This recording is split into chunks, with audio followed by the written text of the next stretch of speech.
Lepo pozdravljeni. Danes se bomo poglobili v vmesni čas, v novo knjigo Borisa Pangerca, ki pa je daleč od tega, da bi bil samo pisatelj. Pravzaprav sam pravi, da ga zanima kar vse preveč stvari. Od oljkarstva do publicistike, pa še preko politike in marsičesa. Lepo pozdravljeni. Hvala lepa. Lep pozdrav tudi vam in poslušalcem oziroma gledalcem. Tako, naj vas najprej mogoče za začetek malo predstavimo našim gledalcem. Torej, pisanje knjig za vas ni nekaj novega, ampak ste vendarle to nekako počeli zraven vsega ostalega. Ja. Kako ste torej prišli do pisanja knjig? Jaz imam namreč 3 velike ljubezni v življenju. To je pisanje, literatura, petje in oljkarstvo. In se nekako življenje samo razdaja med te 3 vsebine, tako da preskakujem in vsako bi rad na čim lepši, čim boljši, čim bolj poglobljen način, vsako od teh pol bi ga rad obdeloval in zato mi vzame tudi veliko časa, ampak ker to delam s srcem in z dušo, mi ni težko. Edino to je, da primanjkuje časa za vse, ne? Vsekakor pa tako je. Jaz mislim, da se človek v življenju mora organizirati. Posebno, če ima toliko zanimanj in ga vse priteguje in vse bi rad znal in vse bi rad prečital in vse bi rad videl, ne? Če se malo organiziraš, če svoj čas ga malo tako popredalčiš, mislim, da se najde potem tudi za pisanje, za oljkarstvo. No, petje sem nekako odložil, ker po 50 letih sem se odločil, da pustim zbor. Zadnjih 10 let sem pel pri mešanem pevskem zboru Gallus v Trstu, še prej pa sem pel pri Tržaškem oktetu 20 let in potem sem pri domačem zboru Valentin Vodnik v Dolini in pri oktetu Škofije tudi skoraj 10 let. Tako da je tudi na tistem polju je bilo marsikaj zanimivega, pritegljivega in sem pridobil bogate izkušnje, ker smo s petjem imeli te priložnosti, da smo hodili na turneje, na gostovanja.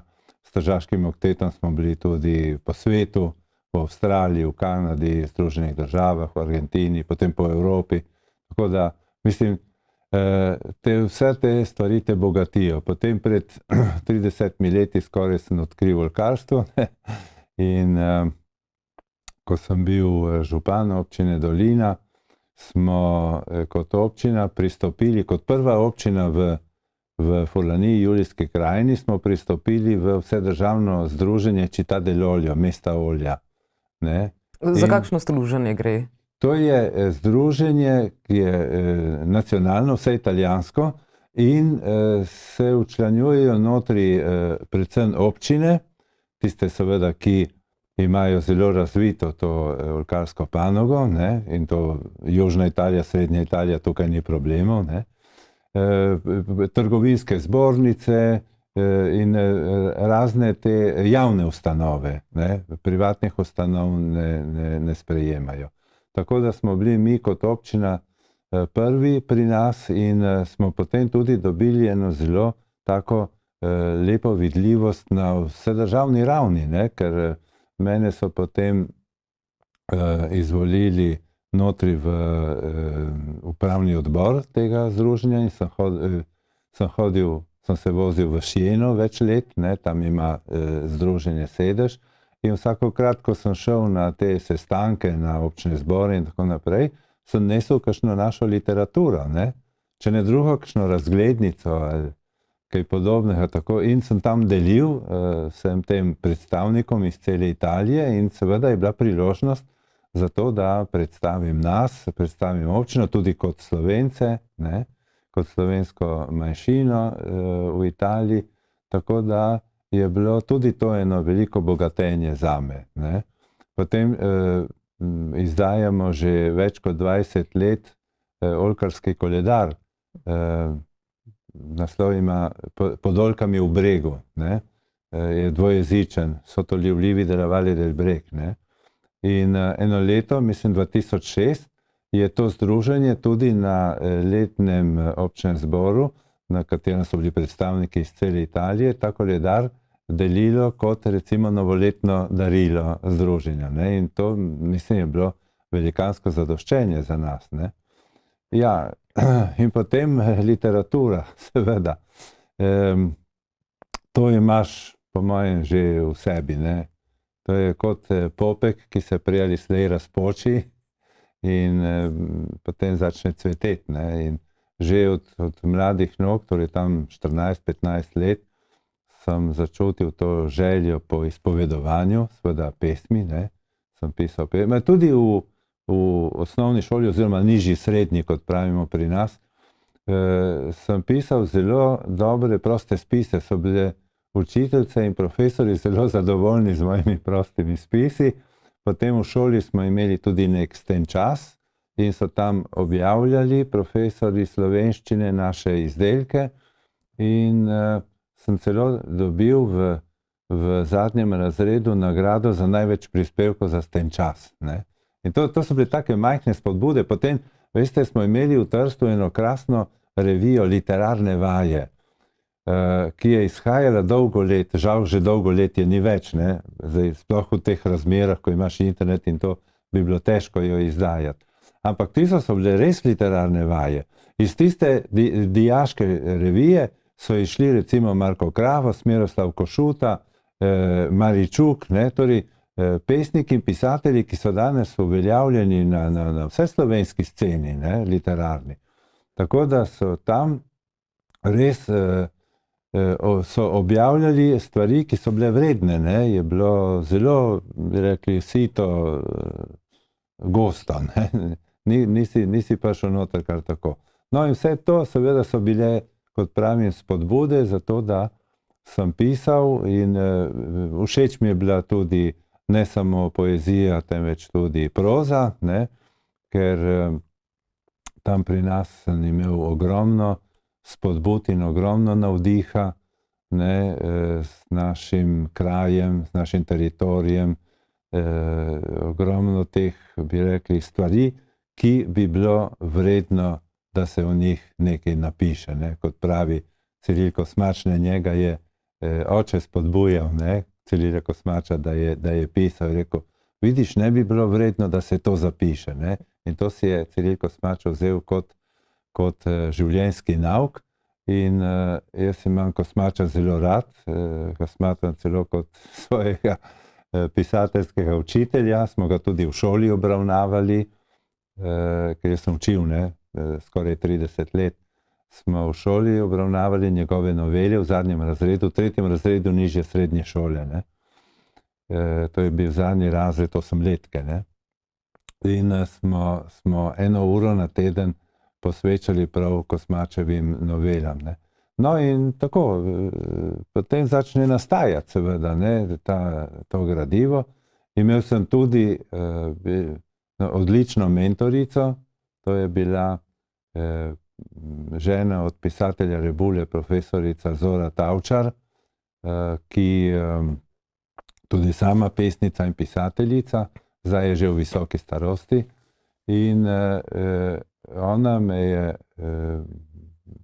zelo spodbujala, mi popravljala, mi svetovala, ne, tako da praktično mi je pomagala literarno rast, ne, da sem res potem postal samostojen in sem znal sam tudi presojati, ne, kaj je v pesmi dobro, kaj ni dobro, kaj bi bilo treba spremeniti, ne, o čem bi bilo treba kaj boljše povedati in poudariti, ne, in ravno tako v prozi, ne, tudi ona mi je tudi pomagala recimo urediti prve knjige proze, ne, to je že dosti let nazaj.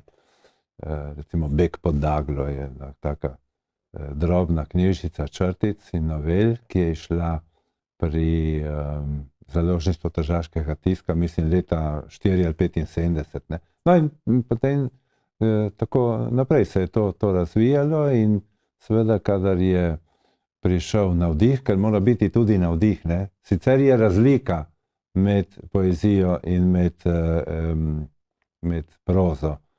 Poezija je trenutek, ne? Tam te zagrabi in moraš vrči na papir. Jaz vem, da sem pisal tudi pri Luninem svitu, ker ni bilo časa prižgati luči, ne? In je tisti trenutek, ki je zgoščen in mora iti na papir. Medtem ko pri prozi moraš pa sedeti, ne? Si delati žulje na riti, ne? Kot pravi en srbski pisatelj, zelo znan. No, in se pa oglaša, ne, v različnih časih, v različnih obdobjih ta potreba, da bi se kaj napisalo, ali pa te zagrabi tisti trenutek, ki ga ni moč opisati, ne moreš ga definirati, ne, kaj je to. Ne, ampak čutiš v sebi to izredno slo po izpovedovanju, ne, in napišeš verze. Ne. In če ti potem, če imaš občutek, da ti je uspelo, je to veliko zadoščenje. Seveda potem morajo pa presoditi bralci. Pa ste od nekdaj pisali v slovenskem jeziku? Materinščina je slovenščina. Mi smo tam že od nekdaj, mislim, moja družina in moja rodbina je slovenska. Ne? Mama je bila iz Boršta, ne tega v Istri, ampak v Tržaškem zaledju, moj oče pa iz Doline. Tako da njihovi starši smo bili vsi, smo torej Slovenci in sem odraščal v torej domačem narečju, v slovenščini. Ne. Poleg tega pa, ker smo v stalnem stiku tudi s Trstom, z italijanskim ambientom, z italijanskimi prebivalci in tako naprej, smo pa že od mladih nog, že kot otroci tudi vsrkavali italijanščino, predvsem trieštinščino, ne, torej tržaški dialekt od začetka, ne, potem seveda v šoli se pa učiš knjižnega jezika, ampak jaz vedno razmišljam in pišem v slovenščini, ne. Sem pa tudi napisal nekaj knjig, oziroma, ja, lahko rečem, eno v tržaškem italijanskem narečju, trieštinščini, ne, in eno knjigo tudi poeziji v italijanščini, prav direktno v italijanščini, ker, veste, človek je tako v stiku s temi jeziki, ne, vzpostaviš kot nekakšen intimen odnos, ne, z njimi in ti odpirajo razna obzorja, ti odpirajo razne poti, ne, notri v te skrivnosti jezika, ki, če si samo enojezičen, tega ne zaznavaš, ne. Ali pa si predstavljam, da tisti, ki so se potem kasneje naučili angleščine, da imajo drugačen odnos do angleščine, kot imamo mi do jezika, ki je s tabo v kontaktu v tvojem okolju že od samega rojstva, ne. Tako da jaz določene stvari, ki jih ne morem ali jih nisem sposoben, no, izpovedati v slovenščini, mi ratajo recimo v tržaščini ali pa v italijanščini, ne. Tako da je neka razlika potem, ni prevod, ne mislim po slovensko in prevajam v italijanščino, ko pišem ali v tržaško narečje, ampak je to pride direktno iz tebe, ne, je prav tisto pristno. Jaz se spomnim, ko sem bil majhen, ko me je mačeha vozila v Trst ali pa mi smo imeli doma osmico, veste kaj je osmica, ne, vinotočko, prodajaš vino, kmet prodaja doma vino, ne. No, in smo imeli to osmico, 8 dni, 10 dni, koliko je trajala in so prihajali Tržačani, stari Tržačani, vam govorim to več kot 60 let od tega, jaz sem bil otrok, sem imel 80 let in sem te ljudi poslušal, kako govorijo, ne, v tej tržaščini, prav pristni, ne, in se tega prav nekako vsrkaval sem, se tega natreš prav, ne, in to ti ostane. In potem seveda, ko pišeš pesmi, ti prihaja izpod zavesti ven ti to izrazoslovje, sintaksa tudi, ne, način, kako povejo. Tako da včasih sem bil prav sam pri pri sebi presenečen, ne, kako mi to rata, ne, kako mi prav pride na papir tisto, kar želim povedati v tržaščini, ne, ali pa v italijanščini. Mi smo v šoli, v srednji šoli, potem še tudi na univerzi, sem imel italijanščino pod B, sem imel krasne profesorje, Niko Košir, Sergij Šlenc, Atilij Rakar, to so bile veličine, ne, na tej fakulteti za italijanščino. No, in smo obravnavali italijansko književnost in seveda se naužiješ, ne, Dante, Petrarka, Machiavelli, pa recimo kasnejši pisatelji, ne, italijanski neorealizem, to so zadeve, ki res imajo v svetovni literaturi svoje trdno mesto, ne, in se, ko bi rekel, tudi to srkaš, ne, in ti nekako prepoji dušo z lepoto besede, lepoto razmišljanja, ne, lepoto izražanja tudi. No, in potem seveda mi je včasih prišla volja in želja, da bi tudi jaz kaj napisal v italijanščini in na koncu se je zgodilo tako, da sem lani izdal eno pesniško zbirko prav v italijanščini. Tenerezza Complice. Ja. Ja, tudi v vmesnem času ste se pa odločili, da sicer se držite slovenskega književnega jezika, ampak je vmes kar nekaj tudi narečnih izrazov. Kako da ste se odločili, da nekaj vendarle bo, nekaj ne, kje je torej prava mera? Ja, jaz zelo ljubim svojo dolino in tudi njeno narečje, ne. Ampak v vsaki knjigi proze, sem izdal že nekaj knjig tudi proze, sem na koncu zapisal tudi slovarček neznanih besed, ne. Ker se mi zdi, da je v narečju toliko sočnih izrazov, slikovitih, ne, barvitih, da bi bilo škoda ne jim dati tudi mesto v knjižnem jeziku, ne. Če bo potem seveda ta norma jih sprejela, je prav, če jih ne bo sprejela, bo tudi vseeno prav, ampak tam bodo ostali zapisani, ne?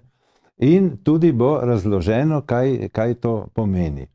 Pri tej knjigi sem pa zavzel nekako drugačno stališče, ne? Sem rekel, ne bom razlagal teh izrazov, sem pa skušal potem narediti tako, da se iz sobesedila razume, kaj pomenijo, ne? Tako da ali pa sem zraven postavil še slovenski knjižni ekvivalent, ne? Tako da mislim, ne bi moglo biti težav pri razumevanju. Zdaj boste vi povedali, če ste imeli težave jih razumeti ali ne, ampak v glavnem se razume, kaj hočejo ti izrazi povedati, ne? In glejte, Ciril Kosmač je vnašal primorščino, ne, v svoja dela. Prežihal Voranc koroške izraze, ne? Miško Kranjec prekmurske, ne? Zakaj ne bi tudi mi naše, ne? Ker vsi ti jeziki ali vsa ta narečja, ne, so nekaj prečudovitega, ne? Dajo neko življenje literaturi, dajo eno drugačno razsežnost tudi, ne? Ni samo tisto striktno knjižno, ne? Ampak ti odpira en drugi svet, ne? Tako da sem si rekel, zakaj ne bi tudi malo dolinščine dali noter, ne? Tako da malo pokažemo tudi na naše okolje, ne? Kako je barvito, kako je zanimivo, ne? In morda s tem tudi malo pobarvaš knjižni jezik, ne? Mu daš eno drugačno težo, ne? In potem tudi, po mojem se mi zdi, bralec zdigne antene, ne, ko čita narečni izraz, ne. Torej, verjetno še bolj pritegne njegovo pozornost, ne, ker bi hotel zvedeti, kaj je to, zakaj, ne, kaj pomeni, kakšen smisel ima, ne. In ali pa odkloni, ne, tudi to možnost mu pustim, ne, kaj to, ne, piše v svojem narečju, ne. Ne bi pisal rajši tako, da razumemo vsi. Ampak to odklonilno stališče, po mojem, je en minus za bralca, ne? Če pa ima pozitiven odnos, da ga zanima, da bo šel magari gledati, ne vem, v kakšne slovarje ali da bo poklical prijatelja na Primorsko in ga vprašal, kaj to pomeni, ne? To je pa tisti, bi rekli, tista spodbuda, ne? Da človek si nekako odpira pot v svet preko jezika, ne? Preko specifičnih, bi rekli, specifičnih plati, ne? Jezika, ki ga sreča v knjigi. To se mi zdi tako zanimivo. Sicer pa imate zgodbe iz različnih časovnih obdobij. To pomeni, da ste mogoče pazili tudi, da je bilo narečje temu prilagojeno, skozi leta se vendarle spreminja naš besednjak. Ja, za kakšne starejše izraze sem porabil za starejše obdobje. Ja, to ja. Ampak v bistvu, veste, sem skušal res te izraze stlačiti noter, ker mladi rod jih ne pozna več, ne. Torej, zdaj se v dolini se govori o narečju, ampak tisto narečje, polno starih besed, vezanih recimo na materialno kulturo, ne, kmetijstvo, rokodelstvo in tako naprej, mladi ne poznajo več, ne, ker tega ni več. Kmetijstvo je zelo, zelo upadlo. Potem, ko so nam tam vzeli njive, ne, ko so zgradili ta naftni terminal, ne, to je šlo 2 milijona kvadratnih metrov, najboljše zemlje je šlo za industrijo, ne.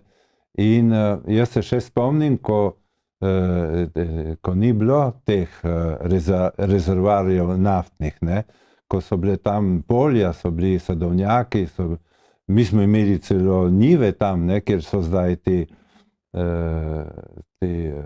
ta naftovod, ne, ti rezervoarji. In jaz sem bil kot psiček od mojega očeta, ne.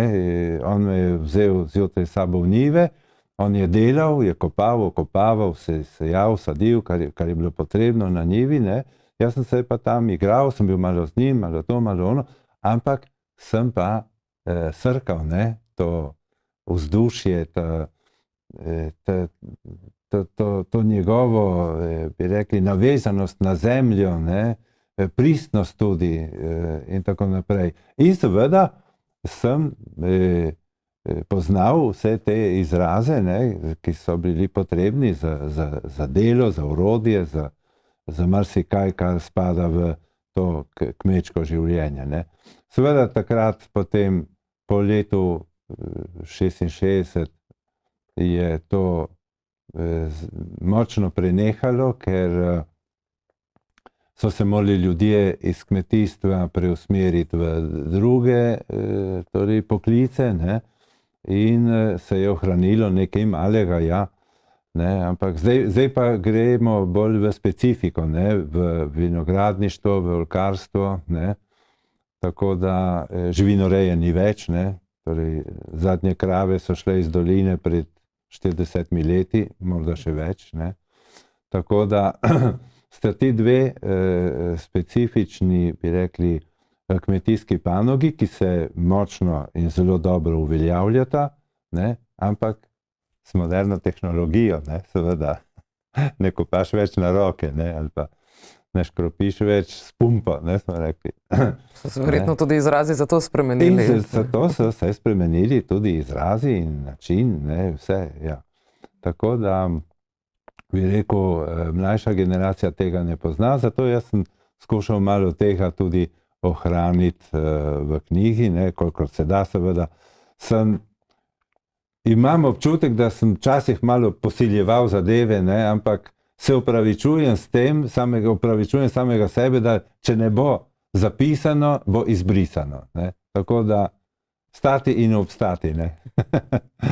No, saj, poleg izrazov za predmete, recimo ste uporabili tudi izraz sluginja za nekakšno pomočnico v šoli. Ja, mi smo pomočnice v šoli od pamtiveka imenovali sluginje, ma tudi one so se imenovali, so sprejemali ta izraz. Ni bilo, to je bilo normalno, ne, da pokliči sluginjo, pejdi do sluginje, vprašaj sluginjo, ne. Tako da je bilo to za nas nekaj čisto običajnega. Kaj pa je pravzaprav njeno delo, opravilo?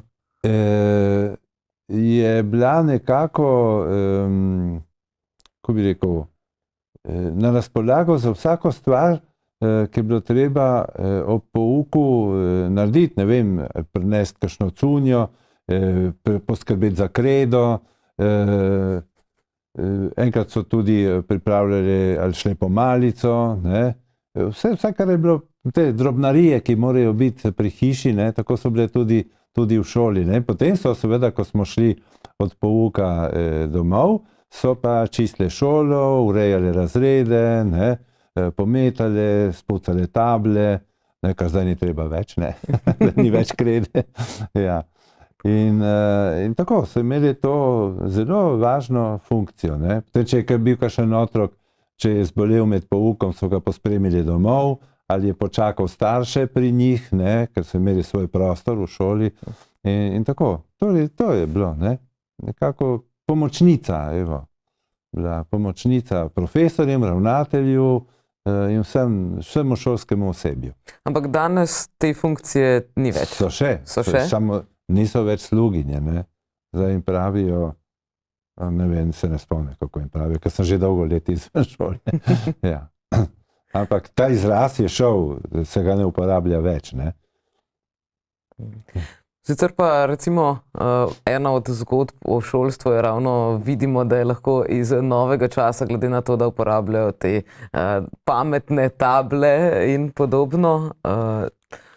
Sicer pa gremo naprimer tudi tako daleč v čas, da lahko beremo o času fašizma, o času, ko so sekiro razdrli oziroma razrezali na majhne koščke tudi uniforme, čeprav niso bili njihovi poročniki najbolj navdušeni nad tem. Pa me zanima, naprimer, kako ste izbirali ta različna časovna obdobja? Torej, mnoge te novele, oziroma nekatere novele, bom rekel tako, slonijo na mnogih resničnih dejstvih, ne. Tista lipa, vi se nanašate na črno lipo, ne, ko je tam se sekljal na koščke, ne. To uniformo Balilla, ja. Črna lipa, ta lipa je obstajala v dolini in je ravno tako, kot je v noveli, so jo fašisti sadili zato, da bi preprečili majenco, ki je pa naša, bi rekli, velik praznik pomladi, ki ga prirejamo v dolini že od pamtiveka, ne. No, za kakšen praznik pa gre? To je praznik mladosti. Mladi postavijo sredi vasi mlaj, fantje, ne, enkrat so samo fantje, zdaj so tudi dekleta. Zato čim lepši je bil, čim višji je bil, čim bolj okrašen je bil, tem bolj so se fantje postavljali in tem bolj so jih dekleta gledala, ne, jasno. No, traja 4 dni, ne, in na torek se potem maj podre in ima eno tako obredno funkcijo, ne, da se mladi spoznavajo med sabo, ne, in da bi se pod majem spletle vezi, ne, med fanti in dekleti in da bi se potem poročili in nadaljevali rod, ne. To je funkcija tega praznika, ne.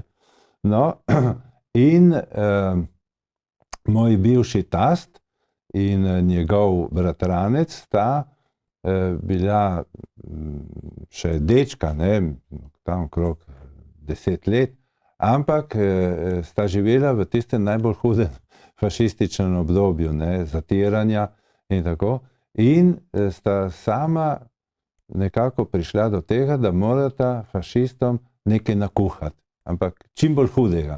In kaj sta naredila? Sta v lipo, tako kot piše v knjigi, zvrtala luknje po noči, ne, in sta notri nalila nafto v te luknje, v deblo.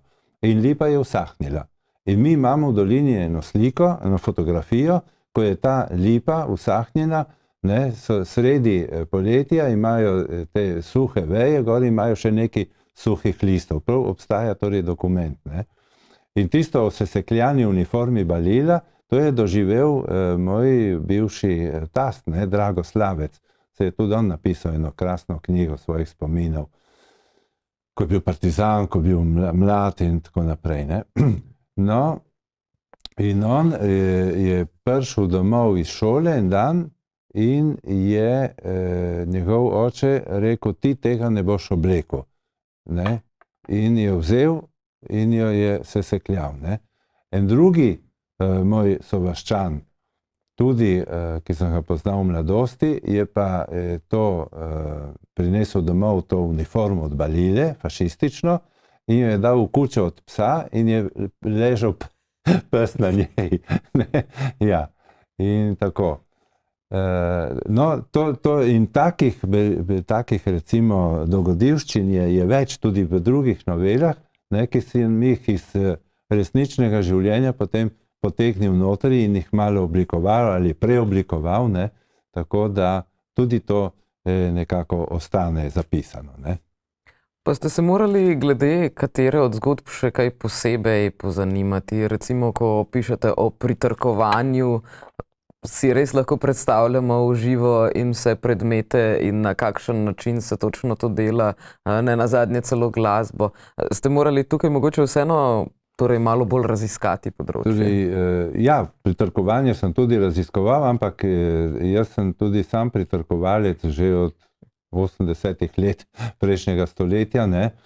In sem pritrkoval s starimi pritrkovalci, ne? Ki so bili v vasi nekakve avtoritete pritrkovanja, ne? Sem se od njih učil in tako da ta argument zelo dobro poznam, ne? In nekaj od teh, dva brata sem tudi ponudil, ne? Pri uvodni noveli, ne? Ja, potem tudi to, bi rekli to rečenico, ne, tolči stajenje, ne, so rekli, ko se je pritrkavalo v trenutku, ko so torej za Veliko noč zapeli Glorijo v cerkvi, ne, ko je nehalo tisto 3-dnevno zatišje, ne, in se je potem zvonilo in pritrkovalo z vsemi zvonovi, ne, v čast vstajenja Jezusa Kristusa, ne. No, te zadeve sem tudi doživljal, ne, sem tudi sam tolkel vstajenje večkrat, tako da mi ni bilo težko to potem nekako vplesti, ne, v te pripovedi. Glede na to, da je to zbirka različnih novel, rekli ste pa, da za prozo je potrebno sedeti. Ja. Kako veste, kdaj potem ustati, kdaj zaključiti? Ja, to je zelo sitno, oziroma siten odgovor na zelo enostavno vprašanje, ne. Pride trenutek, ko se odločiš, ne, in rečeš, torej pride misel, za misel si jo zapišeš, si jo zabeležiš, ampak pride trenutek, ko rečeš, zdaj moram to pa spraviti v zgodbo, ne. In seveda se usedeš in se prisiliš, da dokler ni zgodba zaključena, da ali ne ostaneš od mize, ali če ne, to recimo si določiš nek čas, ne, da boš to zgodbo obdelal. Jaz sem napisal pred leti, kaj je bilo leta 90, knjigo Majenca. Sem probal pisal ta naš običaj, ne, in sem nekaj mesecev, ne, vsak dan po pouku sem pojel kosilo in potem sem šel v svoj prostor, ne, in sem se posvetil temu pisanju. In to me je prav neslo samo, ne, prav zanašalo. Ko reka, kot da bi se usedel na splav in bi me reka peljala naprej, ne, in je samo nekako besedilo, ne, šlo v tipke, ne, tako. In potem seveda, ko sem končal, ne, in je bilo pa taka sprostitev, da je neverjetna, ne, to moraš doživeti, to je težko povedati, ne, ampak prav so mi prišle solze, ne, od sprostitve, ne, ja. Sem tudi malo pojokcal, ko sem končal Majenco. Poleg tega, da smo mi na ta praznik, ne, prav atavično zavezani in navezani, ne, že od rane mladosti, ne, tako že od osnovne šole, ko opravljaš pri Majenci prav tista, bi rekli, otročja opravila, ne, greš nabirati zajčevno za kramcle, ne, ali kaj takega, ne, evo. Do potem visokih zadolžitev, ne, ko recimo najbolj ugledni, najbolj zaslužni fantje postanejo postanejo župani Majence, ne, to se pravi najvišja avtoriteta, in dekleta županje Majence. Ne. No, pa to narediš cel lok. Ne, evo, tako. No, takrat je bilo, bi rekli, kot droga. Ne. Sem moral po službi pisati, ni bilo kaj. Ne. Potem za druge stvari, ali pa recimo se dogovoriš z založbo za tekst, da ti objavi, ne, in seveda moraš potem te stvari vse lepo pregledati, zelo natančno torej preveriti, ne, če je jezikovno, vsebinsko vse v redu, in če kaj ni, moraš predelati, ne, ali pa kaj na novo napisati tudi, ne, če je premalo tekstov ali tako. Ne. In kot sem rekel na začetku, organizacija, ne, se moraš organizirati čas, ne, in se tudi potem nekako samega sebe miselno upeljati, ne, v tisto vsebino, ne, ki jo ti želiš in hočeš spraviti na papir. Ne, in moraš vleči potem iz sebe ven, seveda. Ne.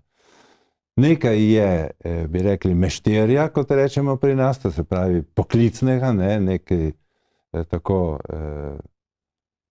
na suho delanega, ne, ampak zraven mora biti pa tudi navdih, mora biti tista stvar, ki pride, ne, iz vesolja, ne, ki je samo zate in samo tvoja, ne, tako da potem daš tudi bi rekli, umetniško patino pripovedi, ne, da ni samo tako nekaj napisano kot šolska naloga.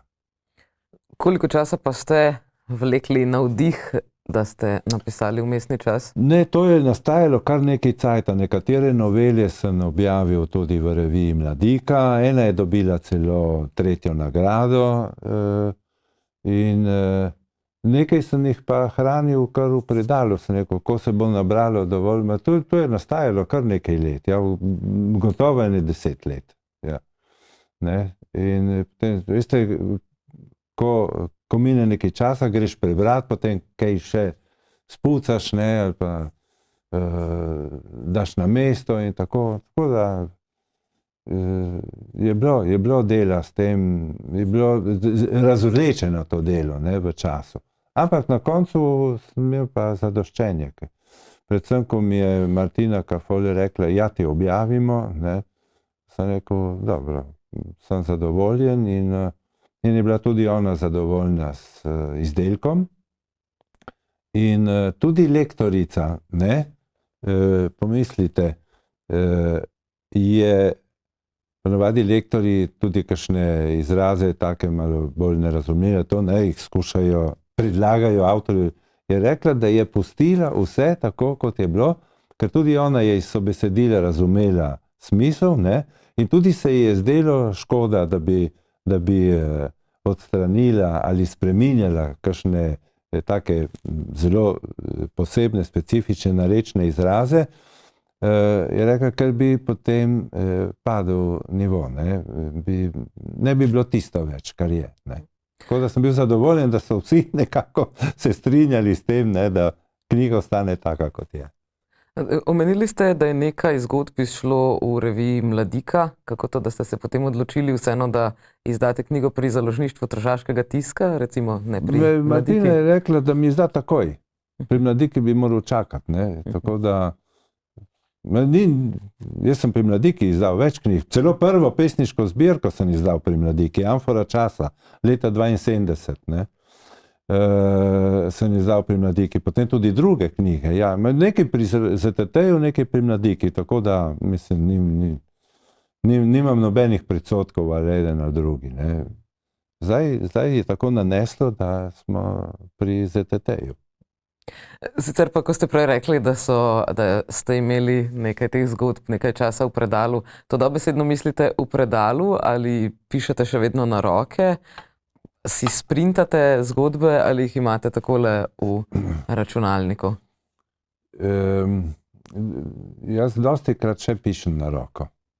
Ne, ker tam sediš, cucaš peno, smo rekli mi, ne, torej grizeš pero, ne, in tako. Potem pa razne kose, ko napišem, ne, jih pretipkam v računalnik, ne, tako da so tam in vidim, ne, ker je razlika med torej, grafijo, med pisanjem na roko in med tem, ko je v računalniku, ne, v teh črkah.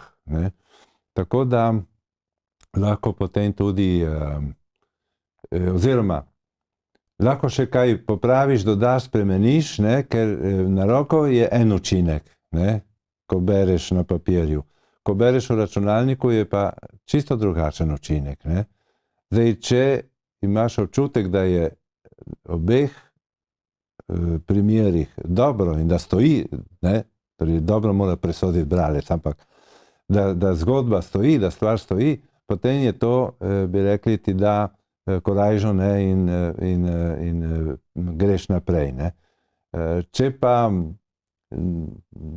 ti ne da občutka, da se zgodba razvija, potem boljše, da pustiš na miru. Ne. In to se mi je zgodilo neštetokrat. Ne. So tudi zgodbe, ki so nedokončane, ali pa samo ena stran, dve strani, ne.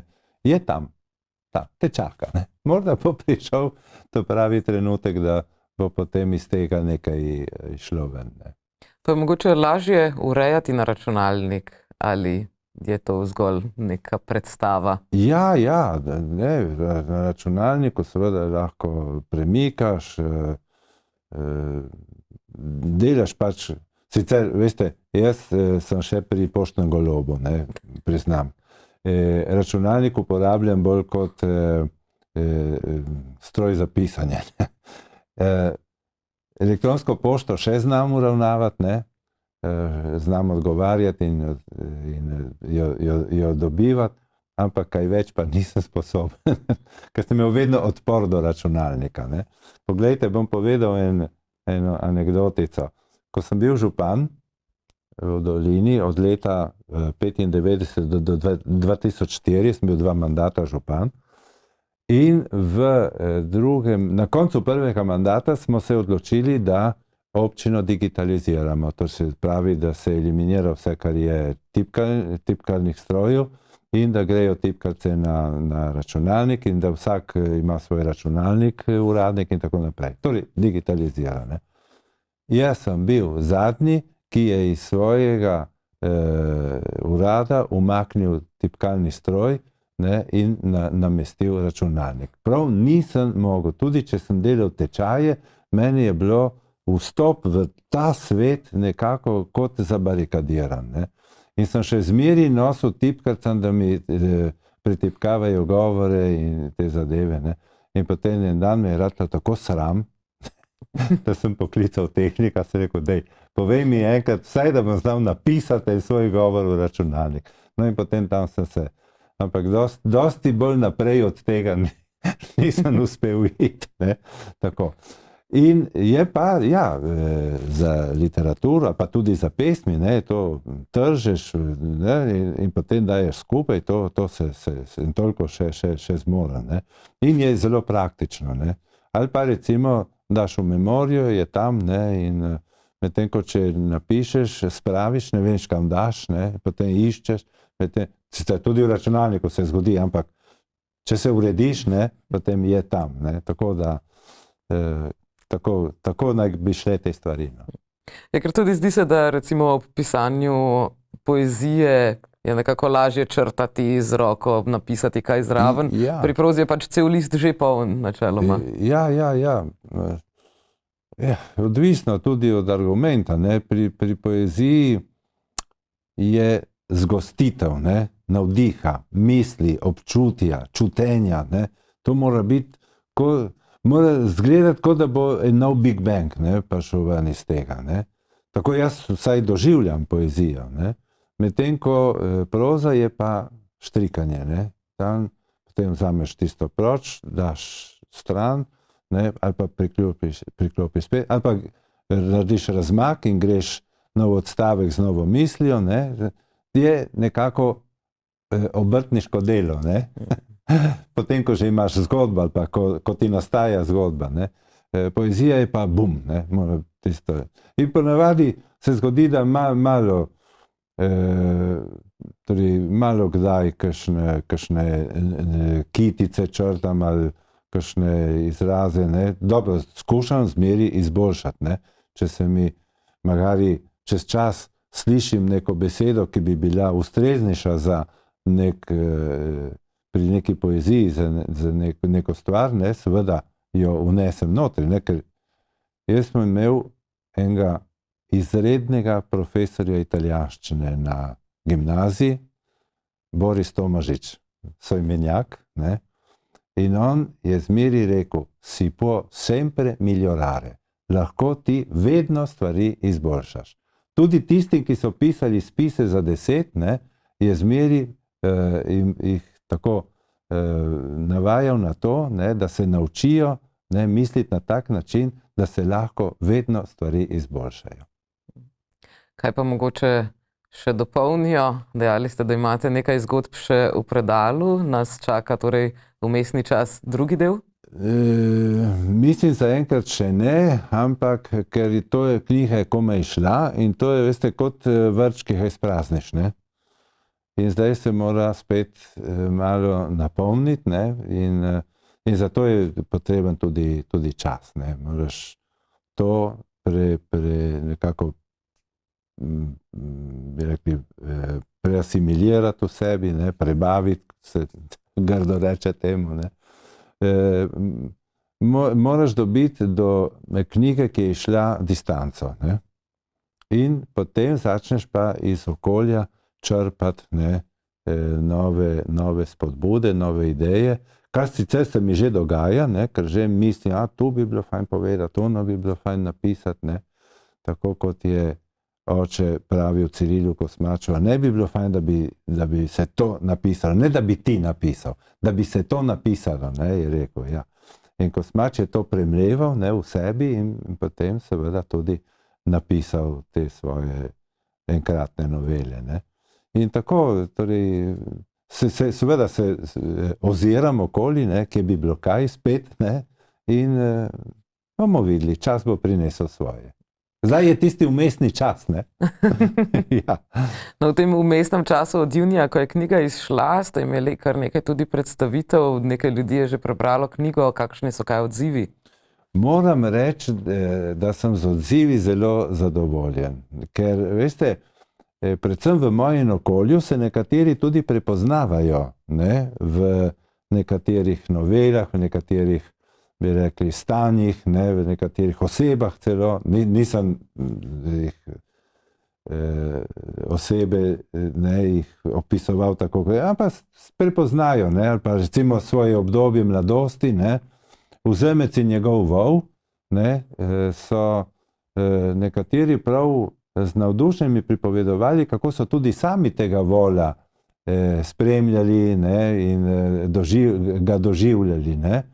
In tako da moram reči, da so odzivi kar pozitivni in da mi to daje veliko, veliko zadoščenje in tudi to je ena spodbuda morda za vmesni čas 2, ne, ker če ljudje sprejemajo in da berejo in da ti potem tudi povejo, ne, da jim je všeč, tudi to je ena velika stvar, ne, ker bralca ti moraš zelo spoštovati, ne, tudi če te sesuje, ne. Če je iskren in te nahruli, da kaj si tisto pisal, ne, pomeni, da ga je to notri prijelo, ne, in da je na to reagiral. In to je en znak, da ti moraš premisliti, kako potem drugo bodočo snov zastaviti in prenesti na papir, ne. To so vse pozitivne reakcije, tudi negativne kritike, če so iskrene in poštene, ne. To mora biti, ne. In tako je prav prijetno včasih, ko mi rečejo, ja, veš tisto, tudi jaz se spomnim tistega, ne. In je tako, lepo, ne. No, upam, da po najinem pogovoru še kdo vzame knjigo v roke. Knjiga sicer naj povemo, da je v zelo živi zeleni barvi in jo mogoče vidite vendarle malce drugače zaradi specifik našega studia. Tako da, če ne boste našli v knjigarni, po njej le povprašajte. Hvala vam, da ste se danes udeležili pogovora in se oglasili v našem studiu. Hvala tudi vam, da ste knjigo tako pozorno prebrali in da ste kar tako na izust, bi rekli po starem, citirali in me spraševali stvari zelo podrobne in ste mi dali tudi priložnost, da sem marsikaj lahko danes povedal, kar bi sicer ostalo neizpovedano. Najlepša hvala. Tako, dragi gledalci, knjiga Vmesni čas je izšla pri Založništvu Tržaškega tiska v slovenskem jeziku, seveda. Je pa med drugim zdaj moč dobiti tudi širše knjige iz zamejstva, med drugim tudi v Ljubljani, kjer so odprli prav nove knjigarne. Sicer pa, če vas zanima še kaj, ali ste morebiti zamudili del pogovora, vas toplo vabim, da si ga še enkrat ponovno ogledate na našem YouTube kanalu Megafon TV. Do prihodnjič, lep pozdrav.